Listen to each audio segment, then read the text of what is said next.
All right, good morning. There's a lot of people out there and a lot of things going around that talk about the origins of Mother's Day, so we thought we'd give you the real story. That's how it actually happened, Then it turns into some wonderful other story later. Happy Mother's Day. It is Mother's Day, and for me, as I think of my mom's 89 years old now, and she had me when she was negative. Yeah, right. And so when you think about moms, and I think about mine a lot, I think moms are pretty amazing. And I think there's a perception among people, including a lot of moms, about what a woman is like or what a mom, is like that are not correct at all. Because it's amazing how someone that is kind of, perceived as being so emotional and so, whatever they feel at the moment actually becomes, this is me, I'm just telling you, actually becomes the rock of the family. I mean, the one that makes decisions, that causes things to happen, that moves things, forward. And it may seem to a lot of people like to be a contradiction. I don't think it is. I think one of the reasons that women are better multitaskers, and that's just one of those things that, those who study it, believe, is because of what they face and what they have to do. And my mom was certainly like that. She was a great multitasker. And because of that, as a man, now this is just a man, how I think. When I give a gift, or for someone, especially on something like Mother's Day, I want to give something really practical. That's just me. I want to give something. Okay, our hair lady's like, yeah, I know. And so I've given things like a gas-powered leaf blower. You laugh, but my wife, it's one of her favorite, and because she will use that thing and burn it up. And so and things like that. It's just kind of part of it. And then a lot of people say, well, ladies like things that were like jewelry and things like that because it shows affection and feelings, and I think that's right. But here's what I learned. Did you learn this when I was a kid? And I've still seen this. You know what the most important gifts my mom ever got, the ones she remembered, holds on to, you know what they are? Things that I wrote, things that I did, things that I made, words that I said. Absolutely. Those were the things she treasured the most. In fact, my sister just a couple days ago sent me a text to say, Mom keeps going back and rereading the Mother's Day card, that we mailed her. She said she does it several times. She goes back and gets it again, rereads it again, goes back, gets it again, rereads it again, goes back and gets it again, rereads it again, because those are the most precious things, because those are the things that they have invested in. Those are the things that they poured their life. Just in case you have not picked a Mother's Day gift or something like that, it's not too late. And I decided just to help you because this is just me. So in your outline, if you want to take that and look at it, in fact, can we bring the house lights up just for a second so that you will see it? Here's what I think. If you hadn't gotten one yet, you need to go by and try to get one of these. It's a mug, and it says, Dear Mom, thanks for putting up with a spoiled, ungrateful, messy, bratty child like my sibling. Love, your favorite. Right? So if you hadn't got anything yet, okay, you can take them back down a little bit. There's one that you can go get. And, and it kind of, that dual purpose of reminding, Mom that you don't really love the other kids as much as me. And there's a good reason. And at the same time saying that you appreciate your mom. Yeah. I think it does make a lot of difference. And I think it's a good thing that we have a day where we stop and we remember and we look at what they've done. And then just to kind of go along with that, there's this one passage I've always loved. It's in Proverbs. And it kind of stands out in Proverbs. In fact, there's a whole group of ladies who have formed an organization, a ministry based on this called Proverbs 31. And because it's a description, and it's a very pointed description, and the truth is, just to let you know, no one is sure who wrote it. There's some ideas and a lot of different opinions.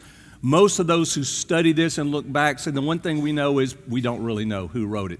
It's probably a conglomeration, not just a description of one lady, but a conglomeration of a bunch of people, and what the writer, whether it was a man or a woman, and it's very debatable. A lot of people believe this was a woman who wrote this.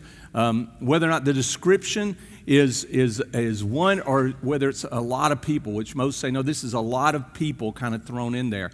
And I think it's such a good description, because what it says is, here is the best. Here's the part that you really, if you look and you understood what really goes on, this is the part that you would hold on to. And this is what I love about it. It's not what you would think. It's not. In fact, most men, when we read this, would say, wow, what a wonderful description if that had been given of me as a man, right? Because it is a lot of different areas, and a lot of times men have a much more difficult time of pushing forward and excelling in those multiple areas. We tend to be kind of focused on one thing, right? My wife, there was a time where she taught aerobics, and she would try to get me in to go in and do aerobics with her, and it would go like an hour and a half. I mean, I'm like, goodness, do we have to keep going? You know, it was so long, and it would wear me out. You step up, you step down, you know, it just wore me out, and I couldn't take it. And then she would, you know, when I would leave the class, you know, after been there a long time, I was in there 5 or 6 minutes. And then, you know, so, and so she would make some kind of comment about, so you can't take it. I said, just come out here on the basketball court and we'll see, you know, and because that's a real sport, or a real, of course now she, you know, probably take me on the basketball court, but you know, it's one of those things that, you know, she was really good at. She just pushed all the time. She would go after, and it was amazing to me, her stamina and how she could continue and continue and continue and continue. I just would focus on, you know, one thing. And I think if you look at this description, I think you're going to see some pretty amazing things. Again, like I said, this is one of my favorite passages out of the Old Testament, especially out of Proverbs. And here's what it says. This is beginning with verse number 10 in Proverbs 31. It says this: who can find a virtuous and capable wife? Now, when you look at the description, you're going to say, well, it was certainly more than a wife he's talking about, but this is just how it intros it. He says, she is more precious than rubies, than gems or jewels. Her husband can, I love this part, he can trust her. Her husband can trust her, and she will greatly enrich his life. That's why he says, who can find one? You'd be good to find one like this, because your life will be very different when you do. She brings him good, not harm, all the days of her life. She finds wool and flax and busily spins it. In other words, she takes those raw materials, those things that are out there, she goes and gathers those and finds those, and she turns them into something very useful, something that is needed. She is like a merchant's ship, bringing her food from afar. I read one commentator, and he said the modern day equivalent of this verse is she likes to shop. That's what he said. And I was like, well, you know, absolutely. In fact, it's just kind of part of what she's good at and what she does, and as he says, is a really good thing. Because this idea of merchant ships in their day would mean, here's what's available here. But she actually goes and finds what is not even available here. She finds things that are, you know, if you didn't expand your vision, if you didn't, explore, you would never know those things existed, and those things were useful and were good, and brings them in. My mom, any moms here use this? My mom used to always say, variety is the spice of life. Anybody? And you know why that's so good? Because just watch what happens when a man gets older. No variety, same chair, same changer, just sit there for, right? But not a woman. I always, it's one of those things I caution people about retiring, because I think that for a lot of people it's a big mistake, especially for men. Because you know what happens with women a lot of times? They'll find something to do. They'll get involved with other people and other relationships. It's just kind of the way they're wired. And men are the ones that should stop and look around and say, whoa, really, that would be a better way of life. It's good that I have a wife that would do something like that, because it makes me realize I need to get up and get out. Because if I just stay locked into this seat, pretty soon, me and this chair will become one. and they won't, even know that I'm there or not there anymore, right? So not a good thing. Verse number 15. She gets up before dawn to prepare breakfast for her household and plan the day's work for her servant girls. So this is a picture of someone who has done well and has the other people in their day who would be working for them. And she thinks ahead and she's planning those things. And there are a lot of women who are incredible at thinking ahead like that. Verse 16, she goes to inspect a field and she buys it. And with her earnings, she plants a vineyard. She's energetic and strong, a hard worker. She makes sure her dealings are profitable, for her lamp burns late into the night.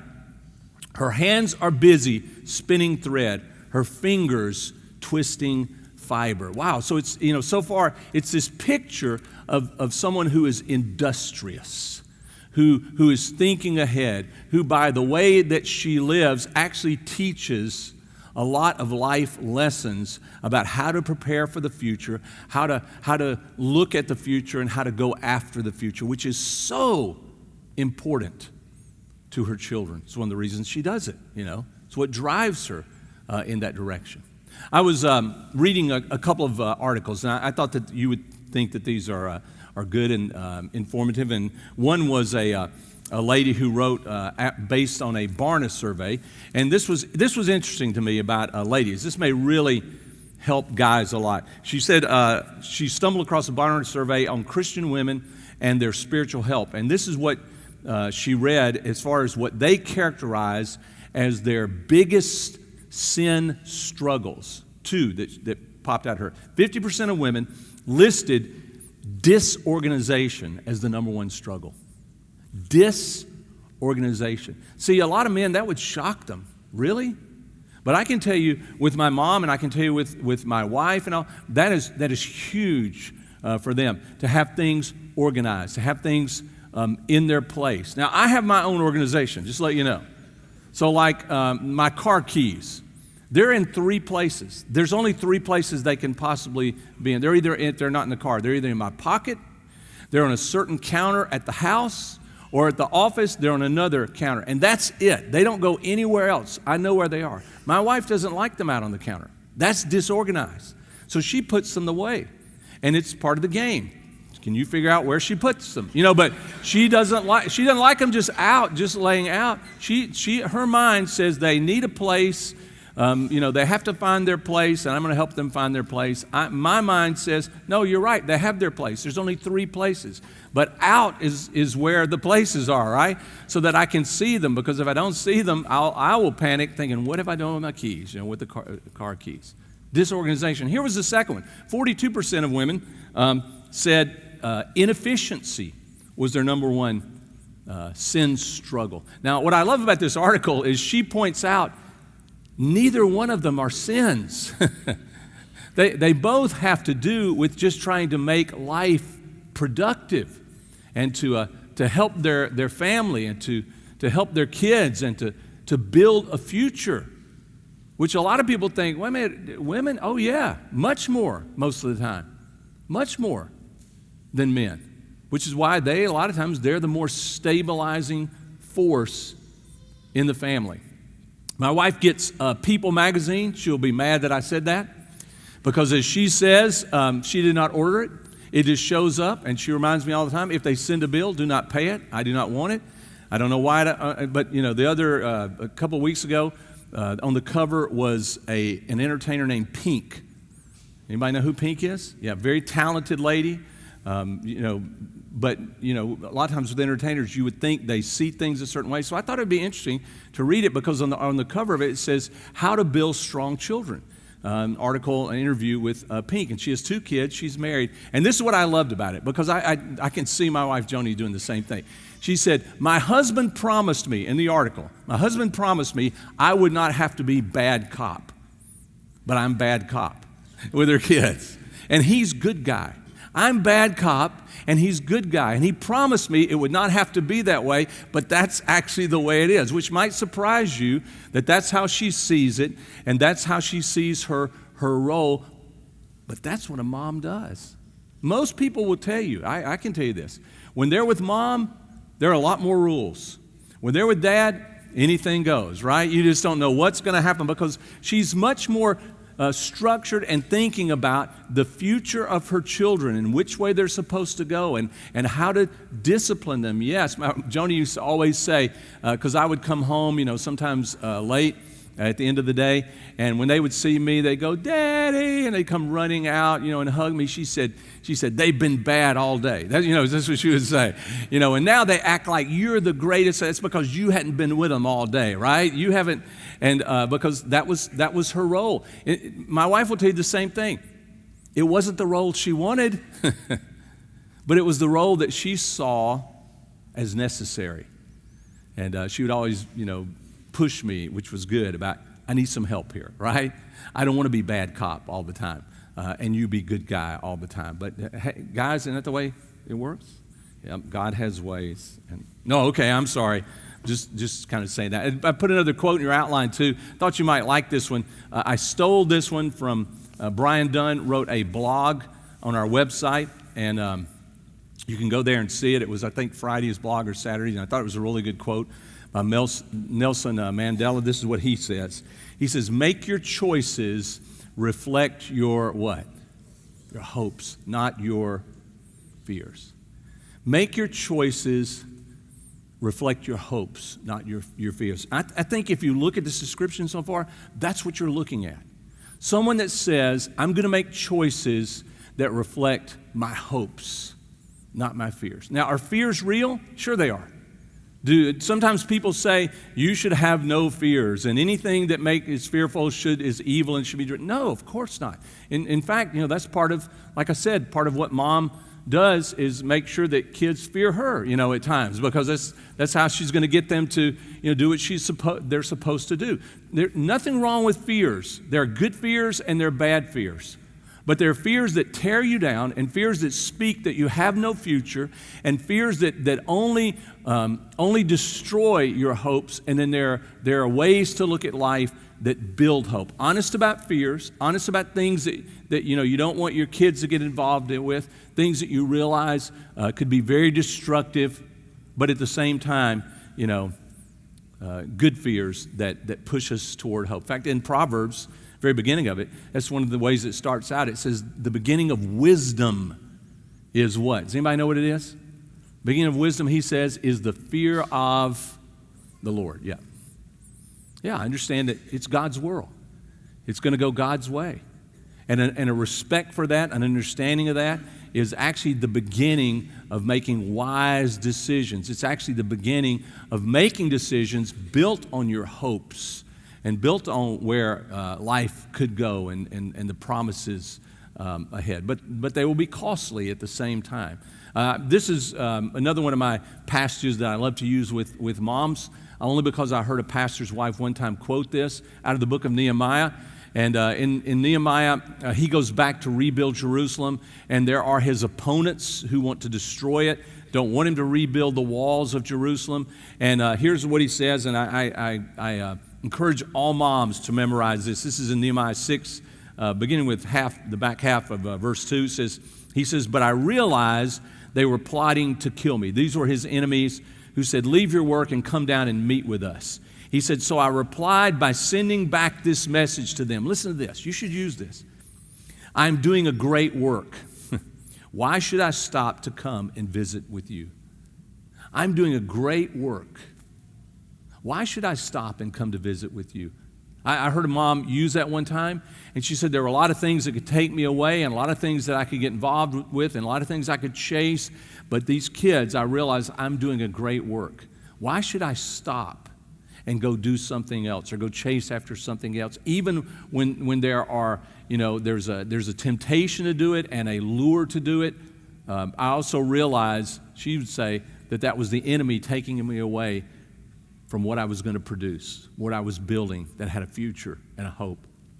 And he says in the verse that the same message came to him 4 different times, and 4 different times he replied exactly the same way. Say that with me. I'm doing a what? I'm doing a great work. Why should I come down and talk with you? Here's verse 20 in that same in Proverbs chapter 31. "She extends a helping hand to the poor, opens her arms to the needy. She has no fear of winter. I told you there were good fears and bad fears. She has no fear of winter. Why? For her household, for everyone has warm clothes. You know why? And he's going to talk about it. Because she is prepared for it. It is a fear that she has already decided and planned to face, and so she is prepared, and so it does not drive her to bad decisions because she has already, planned for this. Verse 22, it says she makes her own bedspreads. We don't do that today, but that's what she did. She dresses in fine linen and purple gowns, and this would be a picture that she has done well, that she has prospered herself. Purple was made from shellfish, so they had to come from the ocean, and the dye had to be. This was expensive stuff. Verse 23: her husband is well known at the city gates. Guys, this is because of her. He is well known in the city gates, where he sits with the other civic leaders. Verse 24: she makes belted linen garments and sashes to sell to the merchants. She is clothed with strength, dignity, and she laughs without fear of the future. When she speaks, her words are wise, and she gives instructions with, I love this, with what? Kindness. Boy, what a great balance she has in her life. She's able to give instruction, but there's great kindness and compassion in her words. 27, she says she carefully watches everything in her household and suffers nothing from laziness. Her children stand and bless her. Her husband praises her. Good words for kids and husbands. There are many virtuous and capable women in the world. This is part of their praise. But you surpass them all. He says, charm is deceptive. Beauty does not last. But a woman who fears the Lord will be what? Greatly praised. It's how we tend to look for things that last and things that we don't want to lose. And what he's saying here, here's something that you will not lose. And that is this approach to life where she looked to the Lord, she rightfully feared and respected God, and because of that, she actually planned for the future. She did these things because of that. And as she goes after it in this way, there is no fear in her because she's put her hope and her trust in God. Verse 31, reward her for all she's done. Let her deeds publicly declare her praise. That's kind of like, to me, the beginning of Mother's Day.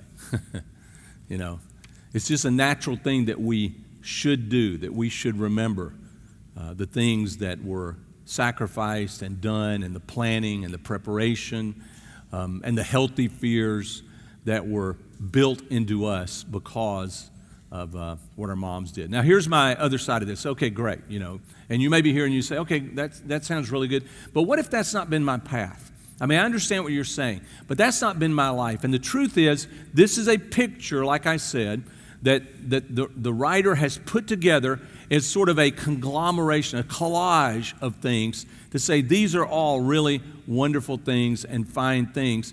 But I don't know that, at least if they are thinking about one specific lady, it's not mentioned in here. So the problem with us is we say, but that's not been my path. I didn't get set up that way, or I didn't go that way. So here's what I also wanted to show you or to talk about real quickly. Right, that's the way it works sometimes. Sometimes it's not your path. But it does not mean that you can't learn from this, and it does not mean that God does not have the same type of qualities that He wants to build into you and that He wants to put forth through you to the world. And to not understand that would be a gigantic mistake. I think a lot of people sort of picture the church through the ages as being very, very, very, very male oriented and dominated and very, very, in a sense, putting women down. But if you actually look at the stories, you'll find the opposite is there. In fact, the most amazing stories always in the Bible are not those who naturally had the advantage or everything naturally went to them, but those who overcame great what? Adversity, yes. Those who you're like, wow, that's surprising. In fact, that's actually the story of God. That's why we call the things that he does miraculous. It goes against what you thought was going to be the story, because that's who God is. The culture tends to go one direction, and when I say culture, I mean the culture that has nothing to do with God and doesn't want anything to do with God, that is only about itself. And God tends to pick up and show up in ways that go against the wave or the movement, the tide of the culture, to show you what's important to him, what matters to him, what God looks for, and what God himself honors. Male or female, you have to catch this. You have to understand this. Even as a man, you have to catch this and understand this, or you will just be swept along by the tide of the culture, and you will miss the things that are important to God. And because of that, you miss the things that are important to you and that really matter in your life. So I want to take you this. If you go to Matthew chapter 1, very first book in the New Testament. I had too much coffee. Too much, will do that to you. And so you go in the first one, and there are these genealogies in Matthew chapter 1. And what's amazing about the genealogies, as laid out in the very first book of the New Testament, is there are at least 4 of them that are in there that you would think, how did that get in there? Because it doesn't seem to fit the pattern of the culture 2,000 years ago, and even, further back than that. But they are there because God purposefully wanted us to catch something and understand something. And one of my favorite ones is a lady named Rahab. Anybody remember the story of Rahab? So after Moses' day, there was a guy who came after Moses to lead the people actually into the promised land, because Moses didn't get to take them in the promised land. He rescued them from Egypt. And so the guy that was raised up was named, anybody remember? Yeah, Joshua. So Joshua's going to take them in. And one of the things they do is they cross over the Jordan River up from sort of the northeast. Make sure I got my map correct, from your perspective. From the northeast, and they're coming over, and there's a city there. And we sang songs about it always. Joshua at the Battle of Jericho, right? And so it's a miraculous, conquering of a city that was viewed as that could not be conquered. But one of the things he did is he sent 2 spies into Jericho to kind of check it out. And those spies were sort of revealed. They figured out where they were, and they were staying. They had to find some inconspicuous place to stay. And they stayed at the house of Rahab, who was known to be, by profession, a prostitute. But she did well. She was actually very capable. If you see her description of her house and her place in the wall, her house was in the wall of the city, and she took care of her children, her parents, her family. She was the breadwinner, the earner. And as they were there, she had a healthy fear of Jehovah, the God of the Israelites. She'd heard the stories, it says, of all the things that God had done for the people. And so this is what she does with the spies. She says to them, I want you, we talked about this a couple weeks ago, to show me kindness and compassion, to cover over me, as a protection. And in doing that, when Israel comes and conquers Jericho, never been conquered, can't be conquered. But when they do, because of Jehovah, because of the Lord, says, I want you to promise me that I will be protected, me and my family. And they do, and there's a red cord that she ties on the door so that they would know not to destroy her house and her family. And so when they do conquer the city, as they do, and the walls fall, she is taken outside of the encampment as a place of protection. And it's just one of these amazing, amazing stories. Because let me tell you something. You would never have picked it. You would never have thought that's how God would do it, right? Let me go and confess to you. I wouldn't have picked it that way. That's not what we would have done. But God had other ideas. And here's the question with Rahab about why would God pick her, And it was because of her belief, her faith, her trust. That's what it was. She goes against her own people. She goes against what looks like her own welfare, and anybody who has any common sense would say, have you lost your mind? Jericho won't be conquered. Why would you side with these 2 spies? Why would you be? And she would say, because of the Lord. I've heard the stories. I know what I know, and I can't go against that. And Rahab's story doesn't end there. Rahab actually goes to Israel as they take the land. And she goes with them, she becomes a part of Israel. And there in Israel, she meets a man, and she marries. In fact, the guy's name is Salmon, Salmon, or as some of us would say, salmon. It just depends on what you call the fish, but that's what his name was. And another place he's called Salma. But she marries, and he becomes a very important person in the line of the Messiah, which means the line of the Messiah goes through. That's why she's listed in Matthew chapter 1, goes through, who do you think? Rahab, the prostitute.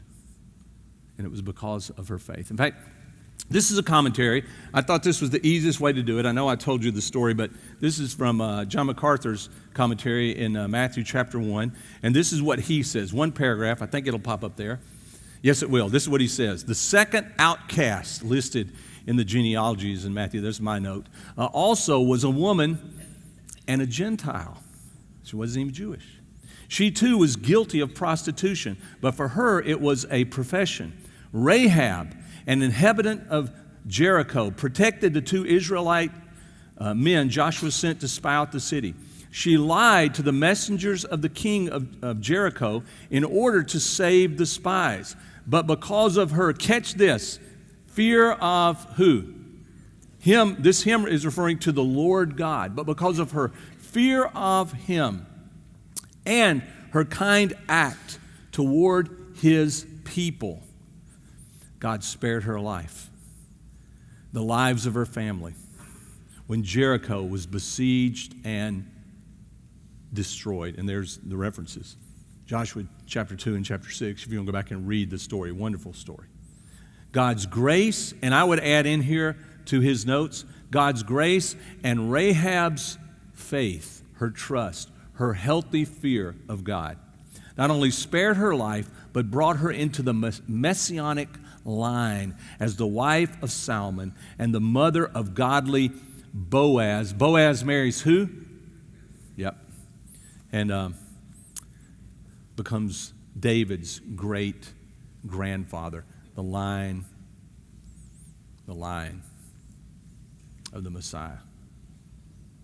See, I think this is just so key, because you may look at your life and you may say, well, if I look back at my life, that's not my life. My life hasn't been this wonderful picture. Okay, can it change? Can God use your life to do incredible things? Yes. That's exactly the story here. That's the change that occurs from a healthy fear of God, a respect for him, trusting him, putting our faith to him when the opportunity is there, when God provides the opportunity, and we say, you know what, that's going to be my life. That's the change. I'm going to make choices, as Nelson Mandela said, I'm going to make choices based on hope, not an unhealthy fear, not a dread in life, but because of the Lord himself, on a hope. You know, one of the things I love is Rahab is mentioned by James, mentioned in the book of Hebrews. Yeah. Many of the New Testament writers recognize her contribution and recognized the story that is told through her life that you have to really dig to find, because it just doesn't jump out at you. But when you dig, you find an incredible story of a woman, because of her faith, because of her trust, because of her desire to take care of her household, her children, her parents. They were all part that she had taken responsibility for. She found someone to trust in that she knew she could put her hope and her trust in. My dad would say this about my mom, maybe one of the greatest compliments that I remember. When we would say good things about him later in life, and he passed away a number of years ago, he would say, "Don't thank me." He said, "Thank your mom." He said, "Because she did the work. She was the one. She was determined. She would not quit. She would not give up. She found a way. Let's pray together. Heavenly Father, we thank you this morning that every one of us owes our life to a lady. It's the way you designed it, the way you planned it. And it would be a foolish thing for us not to show gratitude and not to show thanks, not to express in our own words in the best way that we can come up with how important that person was to us, because that was your plan, a part of the way you decided to do things. So this morning, Lord, I thank you for my mom. All that she gave up, all the sacrifices that she made, all the gray hair and the wrinkles, as she would say, that we gave to her, but that she was very proud of. The fact that with all the things that she went through, she never looked back and regretted any of them because of the product, the great work, the good thing that she had to do. And she would not be deterred from it. Father, you have such potential in us that most of the time the world around us tends to miss and not understand, because the world around us just sees potential in a totally different way. And because of that, doesn't define greatness in the same way that you do. So we thank you for this day. We can remember, we can honor our moms who gave, who sacrificed to be a covering for us, to protection for us, who had a healthy fear and an incredible hope that would drive them on to do good things. And we thank you in Jesus' name. Amen.